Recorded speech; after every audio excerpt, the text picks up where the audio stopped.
Good afternoon, everyone, and welcome to today's webinar with Kevin Slimp. My name is Matt Larson. I'm with Our Hometown, and we are proud to sponsor these events for all of our newspaper customers to attend free of charge. So welcome, Our Hometown customers. Before we get started with the presentation, though, Kevin's given me this great opportunity to tell anyone that doesn't know about Our Hometown a little bit about us and the services we provide to local newspapers. And so at a high level, we provide web publishing solutions for local news publishers. We work mostly with community weeklies, also some online onlys and dailies.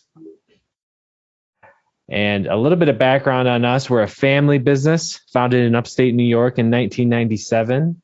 We currently manage hundreds of newspaper websites and native apps across North America. We have a WordPress-based platform that has been customized for news publishers. So it's got all the benefits of WordPress without having to do it yourself. We have it all ready to go. It's totally turnkey setup. And the platform is complemented by our first-class customer support. We've always been known for our customer service. It's our number one priority. And that on top of a constantly evolving platform, we've got a very user-friendly system. And we continue to modify it based on publisher feedback. We're adding features all the time, and we'll talk about some examples of that. But one of our core features, our bread and butter for 25 years, has been our full service web publishing solution, which is PDF to HTML conversion. And the way this works is you're done in one step. You send us the print PDF, and that's it. We convert the PDF to HTML and publish all the articles, ads, and PDF pages on the WordPress website. What we can then do with the HTML articles is turn that text into audio. And we've been really focused on this year. We're turning newspapers into podcasts completely automatically. It's going from the PDF to all the podcast apps through this technology. And one thing I definitely want to point out is that this is available as a third-party add-on to any CMS. So the way we do that is through an RSS feed. We can create the audio files and feed them back to a page on your site, and I'll show you an example of how that would look in a second. The latest innovation that we've come out with is the playlist generator, and we're really excited about this. This is a way to demonstrate multiple playlists and basically get the news however you like. And actually, I already have it open over here for the henricocitizen.com. You go to their website /audio articles, and you get all these playlists that you can just jump into. Let's take a look at the top audio articles playlist. It's going to automatically put together a list of stories, the most popular articles on the website. Frank finds its way into Henrico School Board meeting. And you see it automatically starts playing it once the playlist loads. And it's going to automatically play each episode one right after another. So let's listen to a little bit more of this story. It's a very short one. The Henrico School Board was more than 3 hours into its agenda August 26 when it arrived at the public comment portion of the meeting, and given the serious nature of its discussions to that point, COVID-19, a return to school, transportation issues, the school resource officer program, and the adoption of pre-Labor Day start times in coming years. Among others, perhaps board members could be excused for not paying much attention to the names of those who had apparently signed up to speak. So that's just a sample of the female voice. We've also got a male voice and all different accents you can use. But this is a project we're really excited about. We're trying to rethink how people are engaging with the content. You know, we're trying to serve the mobile audio audience. And so this is basically how we're doing it. And we really have designed this with a mobile first mindset. So it was designed for the phone, and the desktop version is kind of secondary. Everything is, within thumb's reach, basically, all the playlists. Okay, so that's audio articles. Let's move on. What we're also really focused on at Our Hometown is automating revenue generation. So some of the ways that we do that, full service PDF to HTML. I already talked about that, and probably 80% of our customers still use that to just automate, from their perspective, the process of updating the website every week. Technically, we have people that are doing it, so it's not fully automated, but from your perspective as a publisher, it is. Then we can turn that content into brand new content from text to audio with audio articles, so that's automated. We can automate the marketing through the newsletter system, which will automatically send out newsletter updates periodically. You can set it up any frequency that you want, and it'll just pull the most recent stories published on the site. And then on top of that, when we're publishing these articles through our extraction, when we put them on the website, they automatically go to social media. So that eliminates the need for anyone on your staff, or, hopefully, hopefully it's not you doing this, but whoever's responsible for social media, that time adds up. If you really want to get a lot of traffic from there, you got to be posting every day, and we can automate that. The last thing that we do is get the news services indexing your site as efficiently as possible so that they send as much traffic as possible. There's a lot of tricks to that we just are totally tuned into and taking care of for you. So basically the idea is that you want to increase the traffic to the website by making the content really interesting and dynamic, updated weekly at least, and then you're getting it out to all channels available. Then you want to convert this traffic to subscriptions. We do that with a metered paywall where there's a discount on the first month or year, depending on what the period is that they buy in for. And then the other way that we can monetize that traffic is through programmatic advertising. And we have our own ad network that uses Google AdSense, as well as several other premium ad networks, and sort of pits them against each other to maximize the revenue and bid on each spot on your site. So that's just a little bit of background on our hometown. Again, Kevin, thank you so much for this opportunity. It's really a pleasure to partner with you and serve our customers together. We have the same customer base of newspaper publishers, and so this partnership has just worked out great for us. So thank you again, and looking forward to the next webinar. Today we're talking about all this InDesign stuff. All this now, if you haven't already, look over on your sidebar, and you'll find a place in the handouts area. You'll see a PDF file where you can download a PDF and print that out. That's the outline today. It's a pretty big outline, so it'll take a couple minutes to print probably. So I'm going to take my face off the screen, and I'm going to jump right in. Look over in that handouts area, and you should see a handout that we're going to use today. I'm going to start out by talking about scripts, as I mentioned, and we're going to follow the handout pretty well. Actually, I just created this handout yesterday, so it will be easy for me to follow it. And I want to look at some of the scripts that I find most important in InDesign, and ones that I use all the time. Now, if you've not used scripts before, you're going to find them under your Window menu, okay? Under Window, Utilities. So if you look under your Window menu, you'll see Window Utilities, and underneath there, you'll see something called Scripts. Now, if you use scripts a lot, like I use scripts a lot, you'll probably want to take this and just drag it over into your list of tools over here, okay? So you know how you drag something and just kind of leave it there, or you could just use the scripts if you didn't want the rest of it, okay? And kind of pop it into place there. And if not, you can just leave it out where it was, okay? And you can just open it anytime you want to by going to Window, Utility, Scripts, and you can open it up that way. Well, when you do that, if you've never used scripts before, when you open your window, you're probably going to see two folders there. And one of the folders says Application. And this is where the 100, not 100, there's not 100, there's 20. This is where the 20 scripts that are built into InDesign are located. They're under the Application folder. So you want to go in the Application folder. Now, when you go in here, you'll see other things. And where you'll want to go is to the Samples folder. That's where all the scripts that come with InDesign are located. So you'll open your Scripts panel, you'll go to the Samples folder, and inside there you'll see two subfolders. Now these folders will say, if you're on a Mac, they'll say AppleScript and JavaScript. If you're on a Windows machine, they'll say something else in JavaScript. It's the same scripts in two different languages. I'm going to suggest that you just always use the JavaScript versions because they seem to work best, okay? So I'm going to click on JavaScript, and if you were to count them, I think you'd count 20 scripts here. Look, I think you'd count 20 scripts here. And we're going to look at a few of those scripts today so I can show you how scripts work, okay? Now, the first one I want to show you is a very simple script, and I actually use it a lot in my work because I design a lot of book covers. So I've got these covers and things that have big pictures in the middle. And you know, one of the things that's not always easy to do in some applications, I mean, I know we can draw guidelines over that kind of thing, but determining exactly where the center of something is, you know, you have to take a moment and draw your guidelines and whatever. Well, there's a script over here in our scripts area called Add Guides. Now, this is how a script works, okay? Works. I've got a photo. Some of you all know this guy on the screen. That's Ed Henniger, the design guru. I've got a photo on the screen. And if I double click on the Add Guides script, a window pops up and it asks me, where do you want to add guides? Well, I could have guides all over this thing, but let's say I just wanted them on the top, left, bottom, and right, okay? And click on OK. You'll see all these guidelines pop up, the blue guidelines that weren't there before.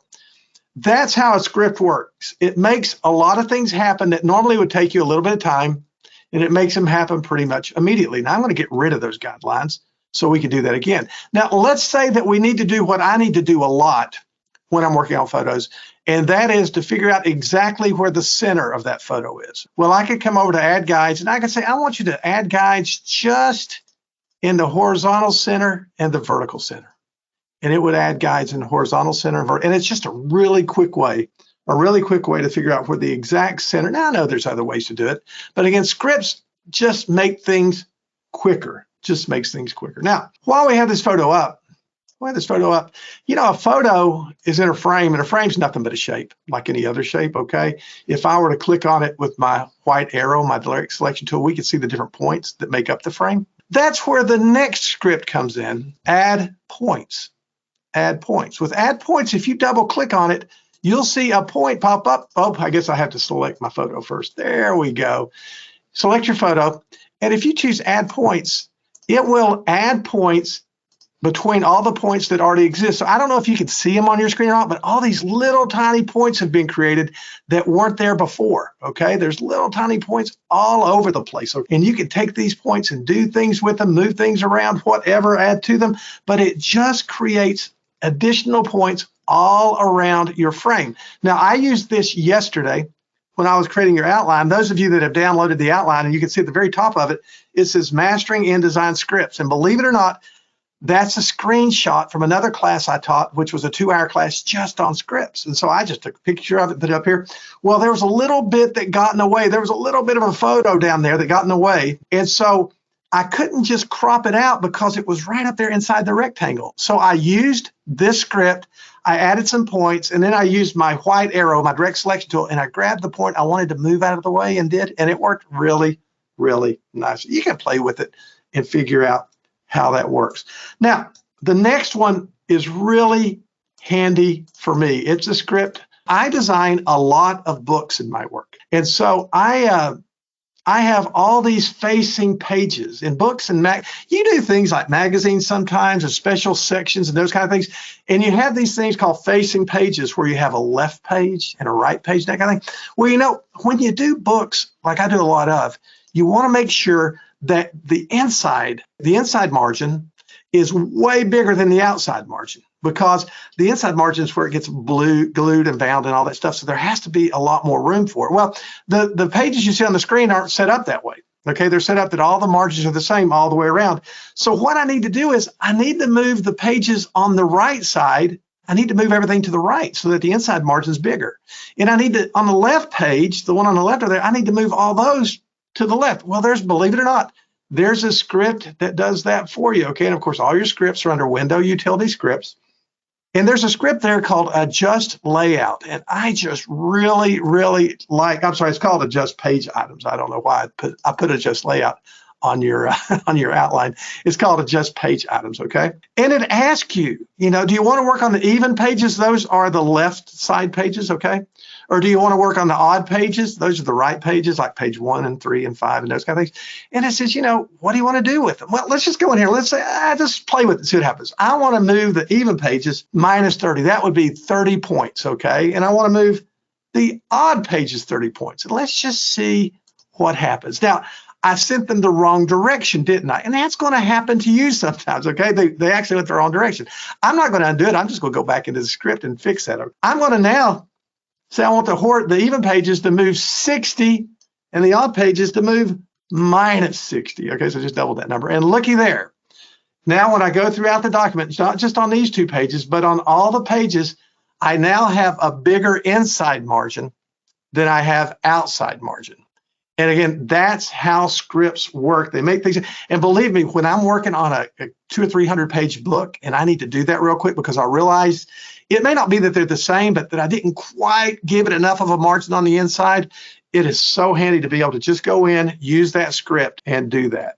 Now, another script, and I'm going through these scripts pretty quickly because I want to save plenty of time for the other stuff.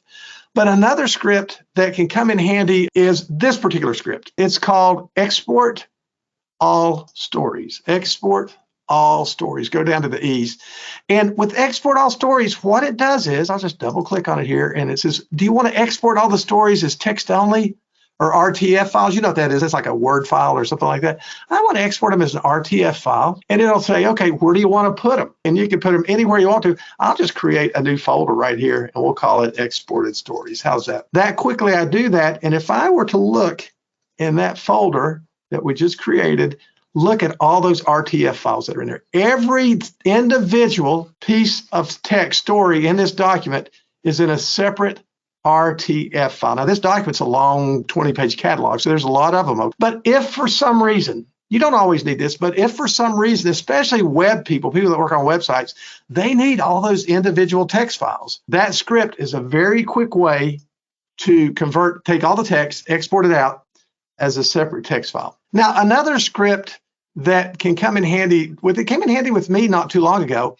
is Image Catalog. But I was at a client's, and they were a big national construction company. They built shopping centers and malls and that kind of thing.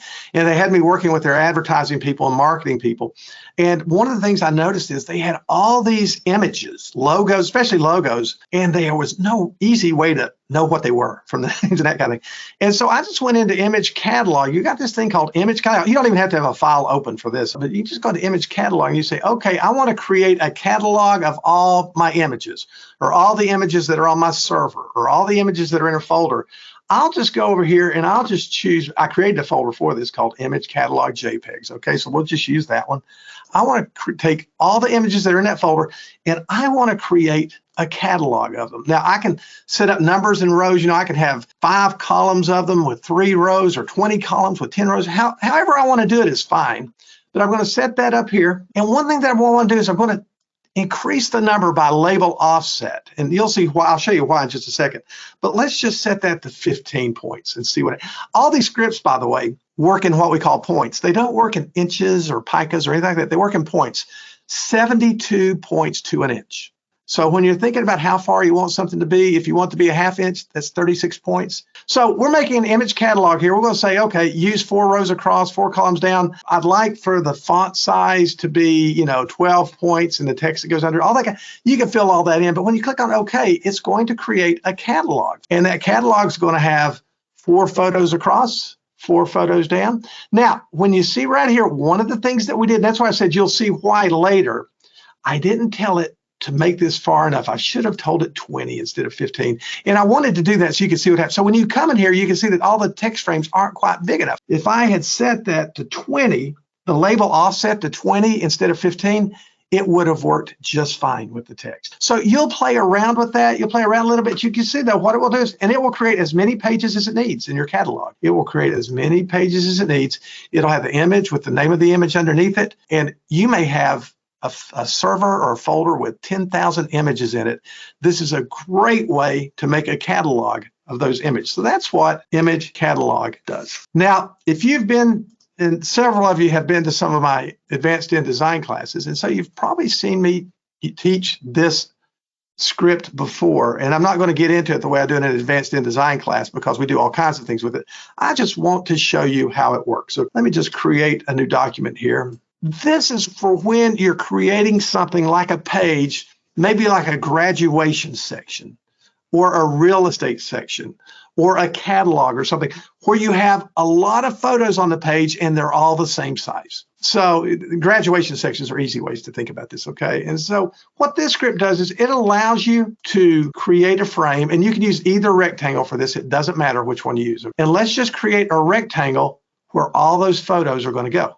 That's where all those photos are going to go. When you're creating a page like this, whether it's a graduation page, a real estate section, whatever it is, each one of those photos is going to be the same, right? I mean, it's going to have the same kind of frame around it. It's going to be the same size. If it has any special effects like a drop shadow or something, they'll all have the same special effects. So what we're going to do is, to this big frame, we're going to do everything we want to happen to those small frames. So I'm going to put a stroke around it. And I will make the stroke kind of thick so you'll be able to see it. Normally I wouldn't use a stroke that thick, but we'll just go ahead and use a 1-point stroke. And I'm going to align it to the inside of the frame. You know how important that is, so it doesn't go outside the frame. So I'll do that. I'm going to go up to object fitting, and notice the frame still selected, to frame fitting options. And I'm going to tell it no matter what I put in that frame, I want it to fill the frame proportionately. If there was anything else I wanted to happen with this frame, a special effect, anything like that, I would go ahead and do it right now, because everything we do to this big frame is going to happen to the little frames that are created. This is where the script comes in. So we make a big rectangle, and the rectangle can be any size you want it to be. So it may be that you're working on a car ad and you put up Russ's auto sales, because Russ likes that kind of look rather than the apostrophe at the end. Russ's auto sale. And right down here is where all those cars are going to go, and at the bottom there'll be a phone number, something like that. Well, I'm just going to select the frame that we created, and I'm going to go over here and find that script called Make Grid. This is my favorite script that's built into InDesign. Make Grid. Double click on it. It says, how many rows do you want to have? I don't know. Let's have 4 rows. How many columns do you want to have? I don't know. Let's have 3 columns. How much room do you want between them? Now, remember, everything is in points when it comes to scripts. So 72 points to an inch. If I wanted a gutter of 1/2 inch or 1/4 inch, be 18. If I wanted a column gutter that was the same, we'll do 18. Now, frame type doesn't matter. Don't even worry about that. Just leave everything else the way it is. Just put in those 4 numbers there, rows, columns, and the gutters. And then click on OK.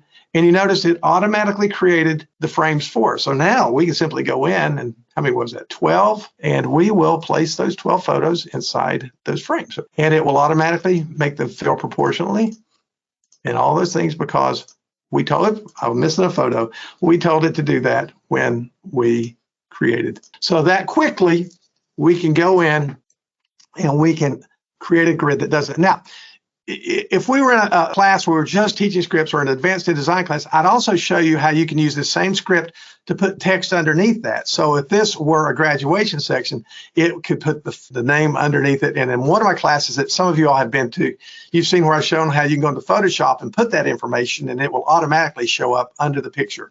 But one thing that you have to know how to do is how to make grid, and that's what this script does. It makes a grid for you, and it's really good at that. Like I said, it's my favorite script that comes with InDesign. Another script that I want to show you that comes in handy now and then, called Select Objects. Again, these are all scripts that come with InDesign. I'm going to talk to you about scripts that you can get on your own, but you've got a script called Select Object, and you can, just from looking at that, you can tell what it does. You say, okay, go through and find all the PDF for me, select all the PDFs, or select all the images, or select all the text. So if you need to go through and select every image in a document and put a frame around it, or change the frame around it, or whatever, you can select them all at one time. I'm going to choose images, and it goes through and it's selected the 3 images on the page. Isn't that incredible? You can go throughout the whole document and say, select every PDF in the document. I'm going to undo that. And let's go back in and look at that again. These are the things that you can have it look for. These are the things that you can have it look for. So you may, for some reason, you may have used ellipses, which are, ovals or circles throughout your document, for some kind of graphic design, some element. Maybe they're in the corner of every page or whatever. Maybe you just need to select all of those and change the color of the fill in them at one time. You can tell it just to select the ellipses, it would go through and it would do that. Pretty amazing stuff. And this is one people, if they've never used a script before, people just go nuts over this one. Nellie is my dog. Judy is my neighbor. And I know Russ is out there. And I know lots of you all that are out there, so I'm just going to throw some names in here. We've got a list of names. These names can be anything. There's my dad's name, Robert. Lorraine's my mom. There we go. Okay, so we got a list of names there.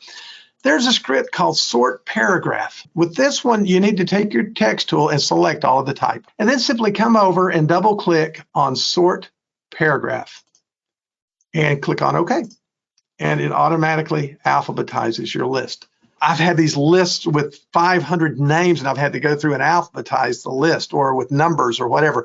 It'll list names, numbers, any of that kind of thing by paragraph. So in this particular case, it just put the names in alphabetic order. So take your text tool, select all of them, double click on Sort Paragraph, just click on OK, and it takes care of the rest for you. A few others that are mentioned, but we're not going to look at today on your outline, just so you know, place multi-page PDF is great. If you need to put a multi-page PDF document in the middle of something else you're working on, let's just say you're working on a document that's 8.5 by 11 inches and it's 50 pages, and right in the middle of it, you got this PDF file that's 7 pages long, and you need it to start on page 8, it will do it. It's magic. It's magic. Tabutil will do that for you. Just say, put one right on the right edge. Okay, it'll put one on the right edge for you. That's what it will do. I want to talk to you about a couple of scripts that you can get. You can get scripts. If you'll Google InDesign scripts, you'll find all kinds of them. But let me talk to you about one or two that you can get for free that are just great. Universally, most people think that the best script out there is one called Calendar Wizard. And you can Google it. Just Google InDesign Calendar Wizard script, and you'll find it. But here's how Calendar Wizard works. If I want a calendar on a page, if I've got a page and I want a calendar on it, and this will seem strange to you, but this is the way it works. You use your text tool for this. So go over and grab your type tool, that big T, and drag a frame that's the size you want your calendar. Okay, now you could have the calendar fill the page if you wanted to, that's fine. But I just want the calendar to be that big. I want it to be right there. When you install Calendar Wizard, and it won't be installed on your computer until you download it and install it, it's going to put it right here with everything else. Okay, so when you go on your scripts palette, I've got one called Application, just like you do. And inside here, it created a folder called Calendar Wizard. If I go in that folder, I'm going to use the one called calendarwizard.js. That's the one you would use too. The one above it is for older versions of InDesign. And I don't mean like 2 years old. I mean like 6 or 7 or 8 or 10 years old. So we're going to use calendarwizard.js. Just double click on it, and it's going to ask you a lot of stuff. Now, here's the important things to remember. One is, what months do you want on the calendar? You could have it as a 3-month or 6-month calendar. I'll just make this one for October. An important thing to do is, at the bottom, you'll see page settings. You're going to want to set your page to the current text frame, and that will make it put it inside that frame. Otherwise, it will just create your whole page as a calendar, and a new calendar, it fills a whole page. Now, you can look through all this other stuff, which is great. You may say, I want mini calendars up in the corner. You can put mini calendars up in the corner if you want to. You may say, well, all kinds of things. I want to do different, see the holidays button up here? It'll ask you, do you want to do federal holidays, state holidays, Christian holidays, Hindu holidays? I mean, ask everything. And then you have custom frames that you can use. But I'm just going to leave all that alone. You can play with that. I definitely want to go down here to page and put in current text frame. And I definitely want to tell it what month or months, what day of the week I want it to start on, if it's not Sunday, that kind of thing. And I'm just going to click on OK. And like magic, it has created a calendar for us, which is totally editable, by the way. And notice that it does have the little mini calendars up in the corner. And some of you all are just sitting there right now going, oh my goodness, oh my soul. That's Calendar Wizard. Okay, that's Calendar Wizard. It is a great script. Just Google InDesign Calendar Wizard. You'll find it. You can download it for free and use it in any version of InDesign. Now, if you have your outline handy, there's mentions a couple other free ones that you can look up on your own that are really good. InGutter creates all kinds of things between gutters of text. It comes in handy. And Price Adjuster is really interesting. It's another free one. And you can go in and let's say you have a catalog. You can go through and you can say, okay, go through this entire document. You don't have to do the entire document, but you can say the entire document if you want to, and increase the price of everything by 7%, or increase the price of everything by $1, and it will do that. Okay, and that's what Price Adjuster does. But let's go ahead and get started on InDesign styles. For those of y'all that don't use styles a lot or aren't familiar with them. Now, styles are these things that we can go in and click in some text and say, make that body text. Click here and say, make that 28-point text. Well, I don't have any styles in there right now because I want to show you how styles are created. It's real easy to do. We're going to create 3 styles right now. We're going to create a headline style, a subhead style, and a body text style. And it's only going to take a minute or two to do that. Let's do a headline style. I'll just go in here and say, okay, style. It doesn't matter what this says. I'm going to put some text in there. And let's just say that we wanted our headlines to be acumen, bold, and we'll make this one 28 points. Okay, 28 points. Now, if I want the headline to be centered, I center it here. If I want it to be left justified here, whatever I want it to be, I make it that way right here.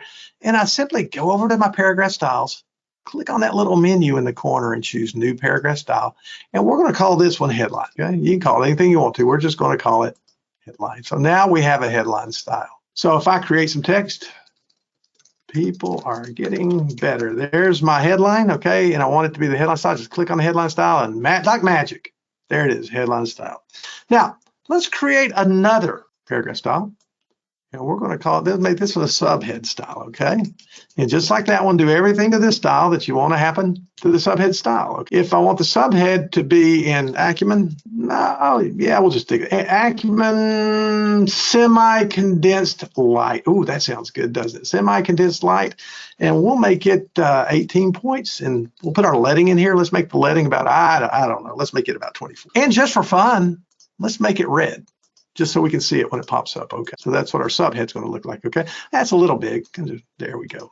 That's what our subhead's going to look like. So we'll come back over to our paragraph styles. We'll say new paragraph style, and we'll call this one subhead. Now we're going to make one more, and that's for our body text. Okay, so we're going to have some body text.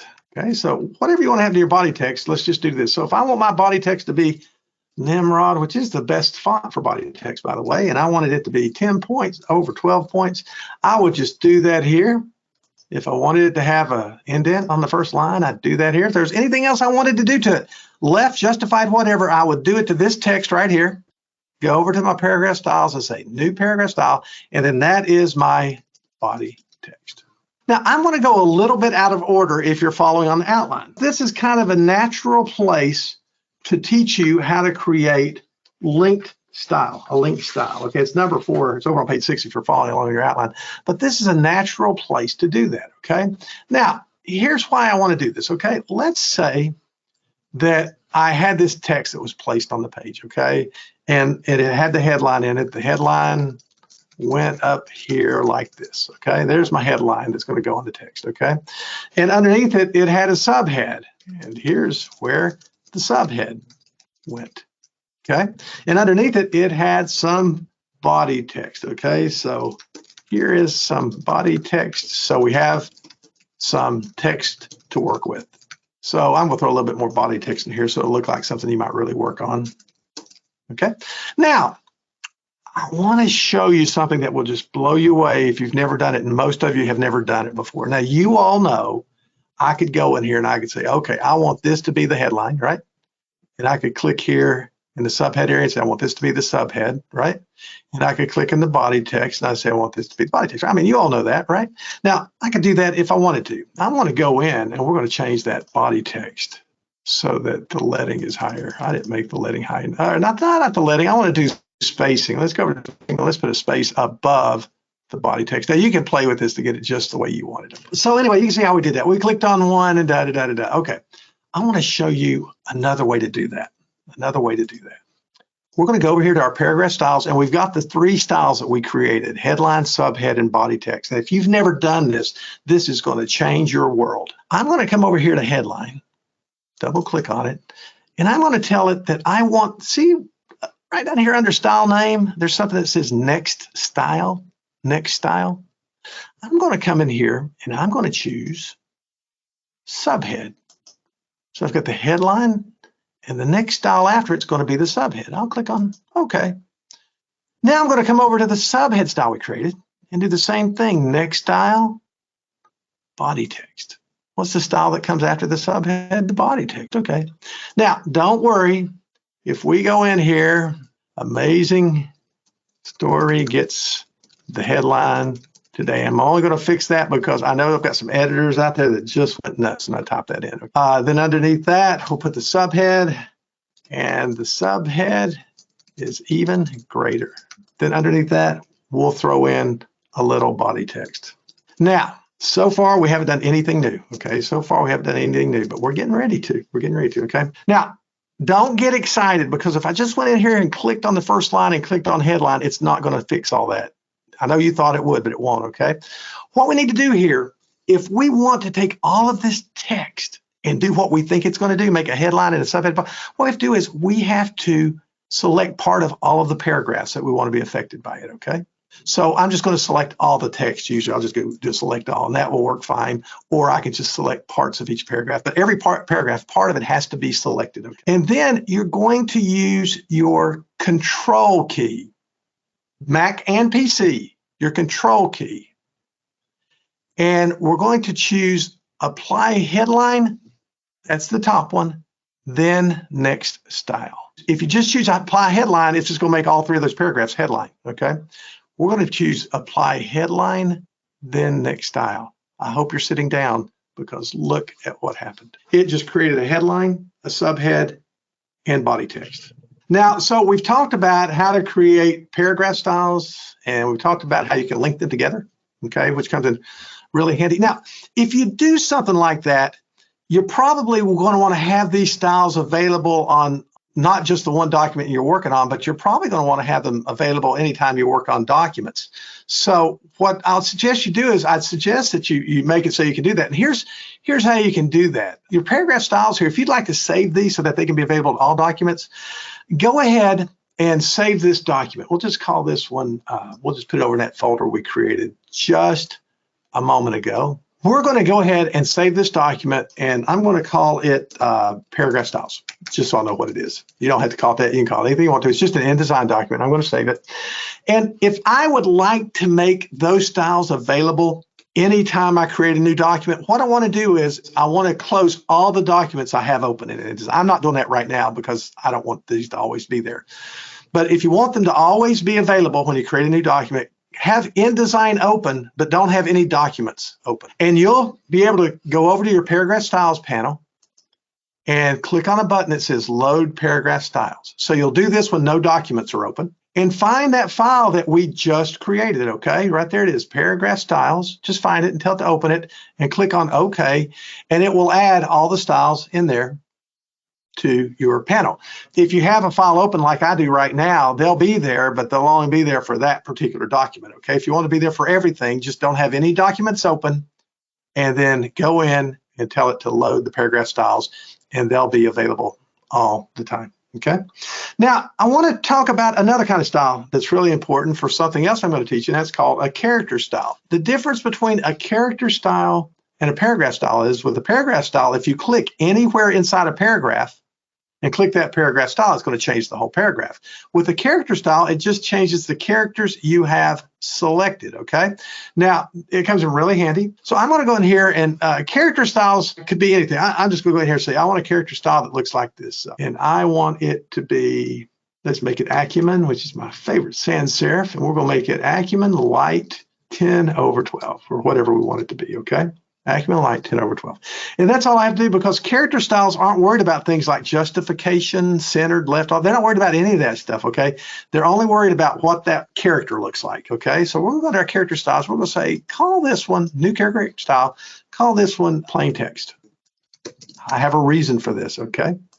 Now, let's create another character style. And one thing I've learned about making styles, whether they're character styles or paragraph styles, whenever you make a new paragraph style or character, always start with a clean text frame. Don't put it inside a text frame that you've already used to create. It messes things up. So just make a new text frame like I've done, and do more words or text or whatever here. And let's say this one we want to be, just so we can see the difference, let's make it Nimrod, bold, and we'll also make it 12, okay? Or I think that one was 10, so we'll make it 10 as well, okay? And so this one we're going to call bold text. You call it whatever you want to, okay? And this can be used to create something that we're going to create next called a nested style. A nested style is a kind of paragraph style that allows you to have more than one thing going on within a paragraph, okay? So you could say, make the first 5 words this bold text. Make the next 2 sentences this regular text. Make the code at the end of it this color in another kind of text. Okay, so you can throw all these things together. That's called a nested style. And nested styles, it's spelled just the way it sounds, N-E-S-T-E-D, nested styles are a type of paragraph style, because when you click inside a paragraph and you choose a nested style, it will do all that stuff to a paragraph, okay? Now, nested styles are made up of character styles. And here's how that works. I'm going to go over to my paragraph styles panel, okay? And I'm going to click on my menu, and I'm going to choose new paragraph style, because a nested style is a type of paragraph style.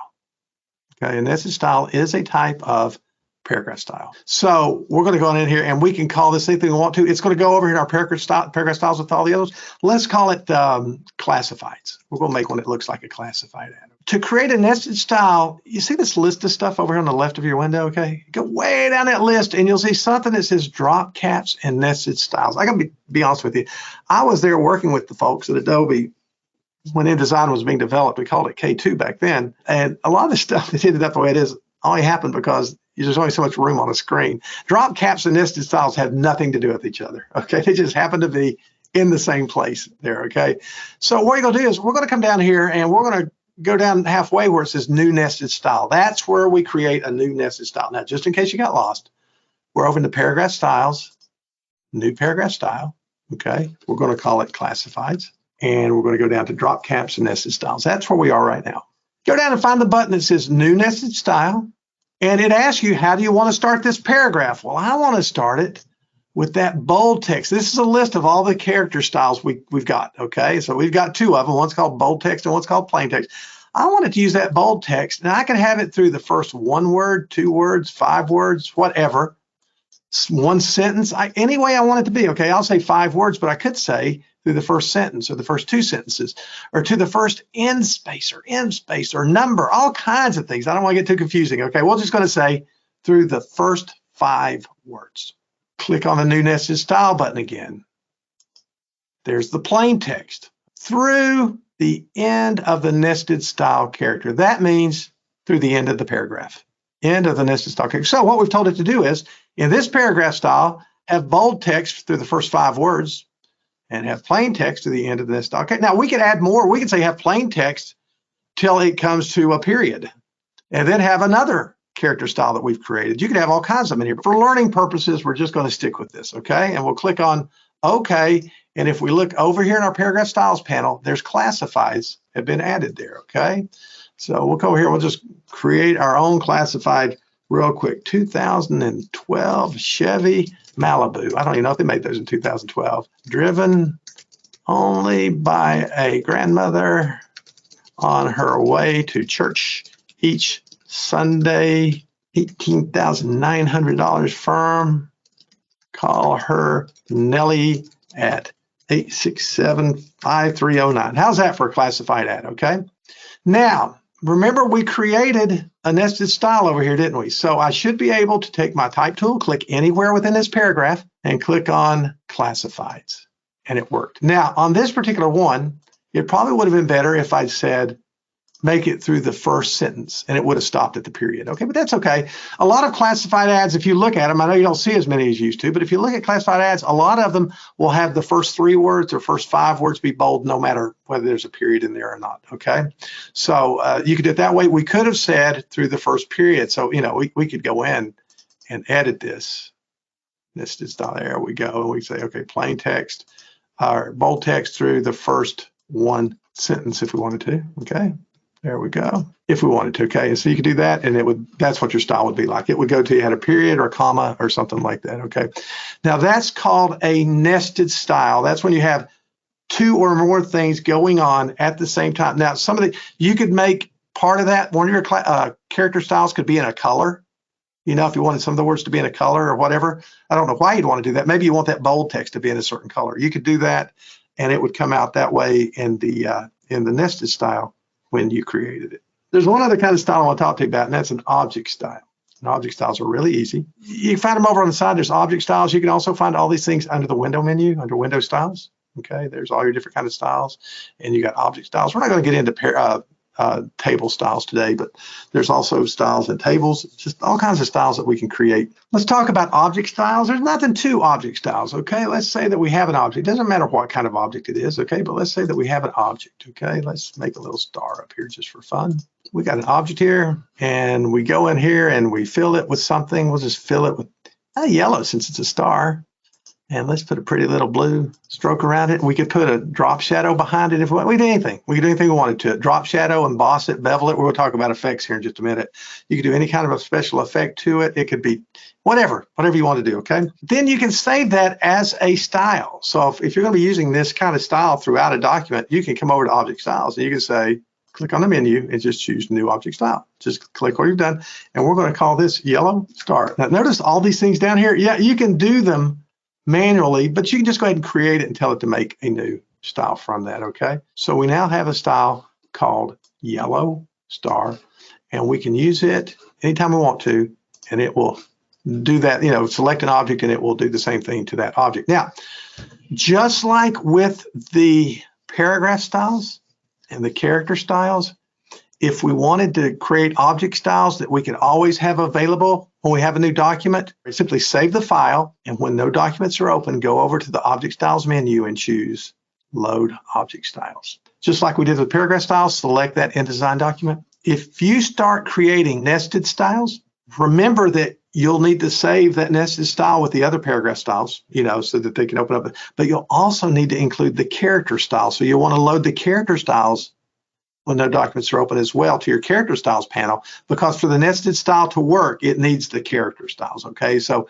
if you are going to do this, when you finish making styles that you actually think you'll be using over and over and over again, close all your documents down in InDesign, go to each of those three panels, the paragraph styles, the character styles, and the object styles panel, and in each one of them, tell them to load styles and find the document or documents that you've got those styles in. Effects, we're all the way over to page 8 in our outline. There's several effects in InDesign. I figure that most people here are probably experienced InDesign users. And so I figured you've done some of this stuff before. So I was trying to stick with things that you probably might not have known about. And so that's why I really wanted to talk a lot about nested styles and link styles, because most people I work with, even if they've been using InDesign for years, don't know how to create nested styles and don't know how to create link styles. And knowing how to do that will really speed up your world, because once you learn how to use all these things in InDesign and all these things in Photoshop, you just find yourself being able to output stuff so fast and so much better than you used to. And so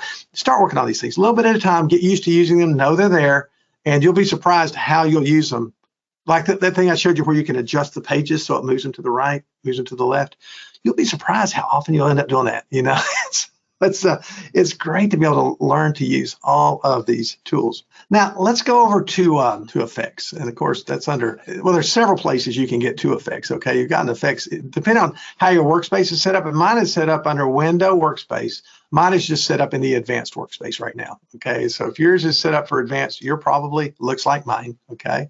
And the reason I have 2 columns of tools instead of 1 is I just clicked on that little arrow at the top of the column. But otherwise, that's why my screen looks the way it looks. So you've got an effects panel over there. And so one place you can find all of these effects is if you click on that FX button, okay, it shows you the effects there, right? Or you can go to effects and you can click on the little menu item and there's effects right there and it shows you the effects there. Or I sometimes find myself, because I'm a creature of habit, and in the old days, you went to object effects and that's where they were, okay? So however you get to them doesn't matter, whatever works for you. But those are where all your effects are. Probably more times than not these days, I just jump over to the effects panel and click on the FX and see the effects there. Now, the first thing I want to talk about is transparency, which obviously there's not a lot to transparency, but there's probably some things you didn't know about it. So let's just take a second and take a couple of photos here. And we'll use him. He'll work. Put it on the page. Fine young man with his Bible in hand. That's a great photo to use. Okay, and then let's find another photo. There we go. That'll work. And we'll just kind of put it on top right like this. Okay. Obviously, you probably know, I would expect you do, that we could go in here and we could click on the top photo and we could adjust our opacity. When you see the word opacity in any application, we talk about opacity a lot when I'm teaching Photoshop classes. But when you see opacity in any application, that's the solidity of something. If something's 100% opaque, that means that it's solid. You cannot see through it. It's solid, okay? So as I lower that number, it's going to be less solid so that we can see through it, okay? So we're starting to see through this thing, and if you go down to 0, it's not even there, okay? So that's normally how opacity works. So if you want to make an object transparent, this is how we make it transparent in InDesign. Knowing that, you also have modes that you can choose right over here. You've probably looked at these before, but didn't really know what they did. Well, they do different things, obviously. Normal is how I usually will do a transparency, but sometimes you'll use multiply, which kind of combines the 2 objects together and usually makes the area darker. You just have to get used to using it to see what it does. Another one that you might use is soft light. Okay, soft light. So it's still transparent, but there's kind of a soft light over it. Okay, so it's a much lighter transparency. Or things like exclusion. If you want something, a crazy effect like that, okay, which almost looks like a negative when you use it, that's called exclusion. Now, I don't expect you'll be using exclusion a lot of those kind of things. You'll probably usually use normal.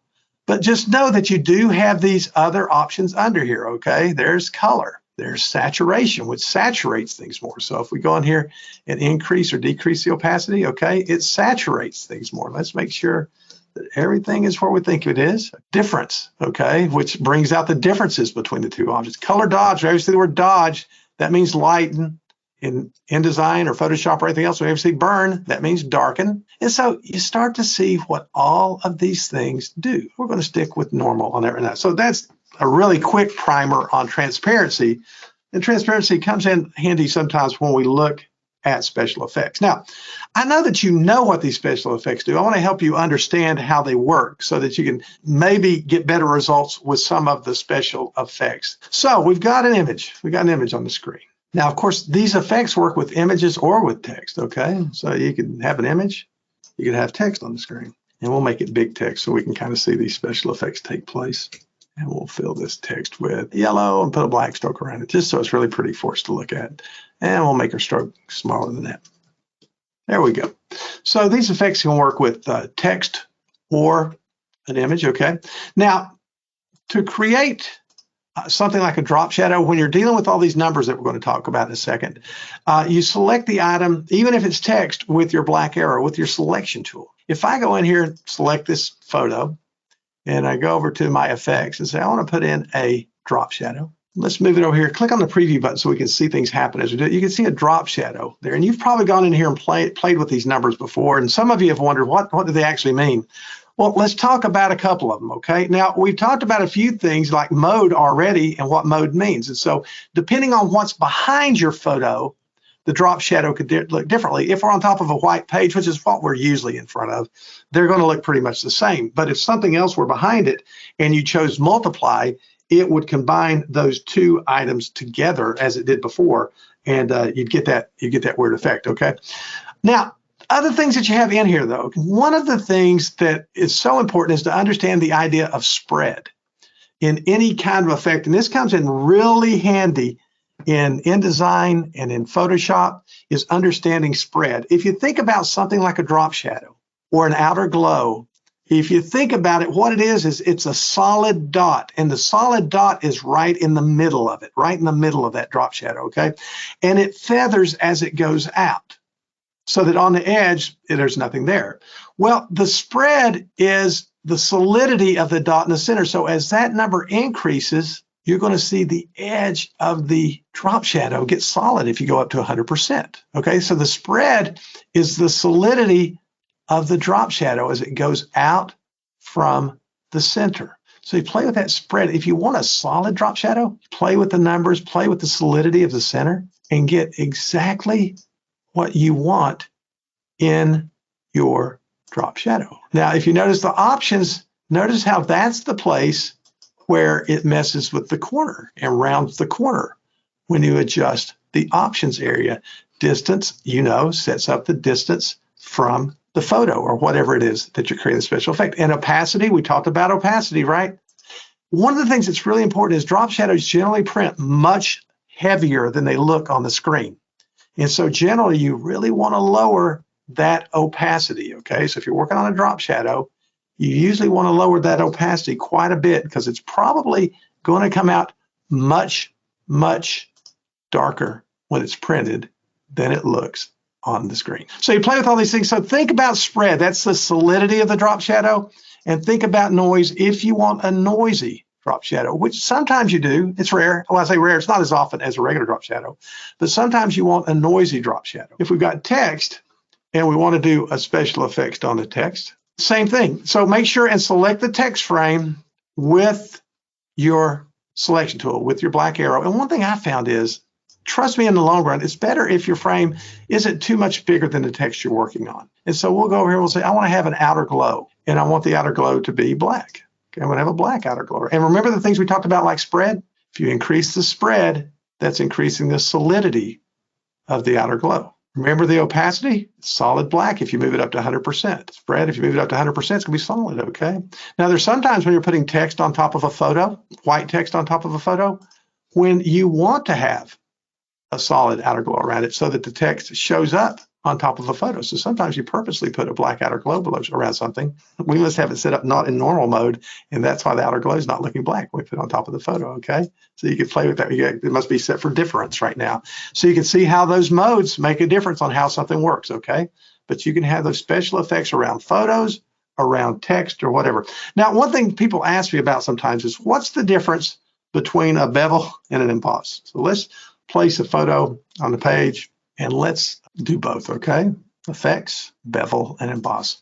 When you bevel something, it makes it appear as if it's lifting up off the page. So it makes it look like the inside of the image is coming up off the page. If you go in and instead of beveling it, if you set it to emboss it, you kind of get a similar look, except when you emboss, it makes it appear as if the middle is going down instead of up. And you have to play with it a little bit. Depends on the size of the photo and all that kind of thing to see it. But play with it a little bit. But the whole idea is that embossing makes photos appear as if they're being depressed, pressed down on, and beveling makes them appear as if they're lifting up off the page. So more times than not, when I'm working with it, I'm beveling rather than embossing. And bevels are something I use a lot on book covers, especially with text, so that it looks like it's coming up off the page, okay? And if I choose this, make it a color, again, we'll just make yellow so that we can see that, a little black stroke behind it.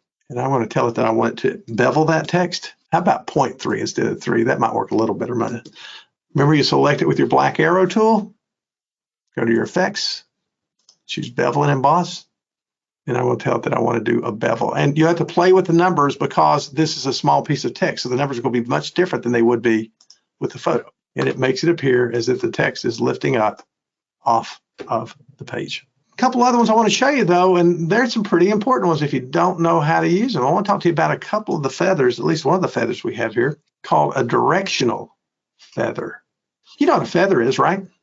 When you feather something, we're used to using a basic feather, and that just feathers the outside of an image like so, right? That's what we're used to using right there. But what if, let's undo that, what if we just wanted to feather the bottom of the photo? That's called a directional feather. And if we unlock that chain, we can just choose a part of the photo to feather rather than all of it. Right now the chain's locked, okay? So let's unlock that chain, and we'll just tell it that we want to feather the bottom of it. And that can be a nice effect if you have something behind it. I'll just put a black box behind it for now so you can see how that works. But if you have something behind it, that can be a nice effect. See how the photo just kind of feathers up into the photo, and then you throw a little text down there below it, and there you go. That can be a nice effect. So that's called a directional feather. You can feather it on one side or more than one side if you want to, and you can use that general feather if you want to do all the sides at the same time. So if you look at your effects, again, you've got directional feather, a basic feather. You also have a gradient feather, which is similar to the directional feather, but not really, a little bit different, but similar to the gradient. The satin special effect, see that? That gives you kind of a satin look to something, text or a photo or whatever. Inner shadow, drop shadow. I don't use satin hardly ever. I don't use gradient feather. But those other special effects I use quite a bit. But if you have any questions, I'll just wait here for just a moment while we look at those.